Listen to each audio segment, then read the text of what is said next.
Intrusive noise is the new second-hand smoke. Just as we discovered in the 60s and the 70s just how dangerous smoking is for you, it's now increasingly apparent with medical evidence coming in from many quarters that intrusive noise is not just a hazard to hearing loss, it significantly affects your physical and mental health. Intrusive noise is a bit different. Unlike smoking, it doesn't exactly cause the harm to your body. The way it impacts our health is more invidious. What it does is it stops our body's own repair systems. Every day as we go about our business, we're walking, we're talking, we're active, we're eating, we're digesting, all of our body's processes. Things go wrong. Cells create errors and there are faults in our systems.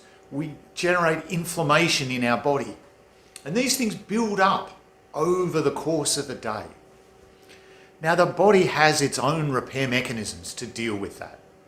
And that's fundamentally in our deep sleep phase where those things get turned on.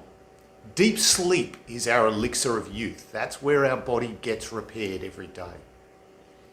Now, when we go to sleep, our body travels from a position of wakefulness to a light sleep, through REM, and ultimately into a deep sleep. But that isn't guaranteed. There are things that can happen during our day that impact our ability to get into that deep sleep. And some of those things are like caffeine and so on, but one of them is stress. Now, what's well proven is that intrusive noise, that is unexpected and unwanted noise nuisance, creates stress hormones in our body.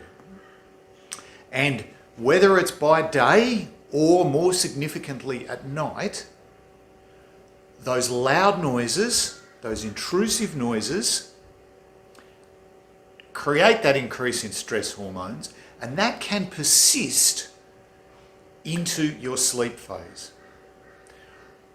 When you go to sleep with high stress hormones, your ability to get into deep sleep is reduced, and that affects you by either reducing the amount of time you spend in deep sleep or stopping it altogether.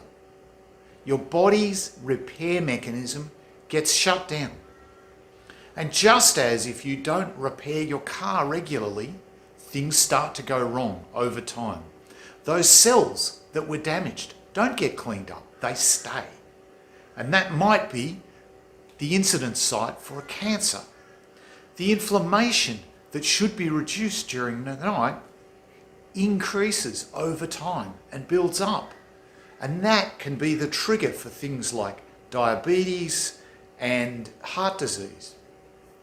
The evidence is showing that intrusive noise affects hearing loss, which is intuitive and obvious, but has been connected with ischemic heart disease, high stress levels, insomnia, reduced fertility in both men and women, and even incident rates and survival rates for certain types of cancer. Noise affects your health. So for us, a part of our well-being is therefore to manage the noise environment that we're in. Some noises create stress and some don't. And it's important that in our lifetimes and in our lifestyles that we make sure we have time for tranquility and time for rest and time for silence. In our society, the management of noise falls on many different groups. It could be your local council for things like barking dogs or air conditioners, the police for parties or amplified music. It could be the liquor and licensing group for noise coming from pubs and hotels, the transport department from roads, and others. It's a complex mess. But what all of those noise regulators have in common is a need to be able to measure and understand the severity of nuisance. At NoiseNet, we are applying modern technology, low-cost electronics, Internet of Things approach of taking data in the field and communicating it back to base, and advanced analytical techniques to automate the analysis of noise. By using these techniques, we can work both with regulators and with those suffering from intrusive noise to be able to quantify, analyse, and ultimately to assist in finding solutions to these problems. NoiseNet is about gathering the important data, protecting tranquility, and improving lives. Thanks for coming to our site, and we hope you find something that's going to help you in your quest to create more tranquil and happier communities.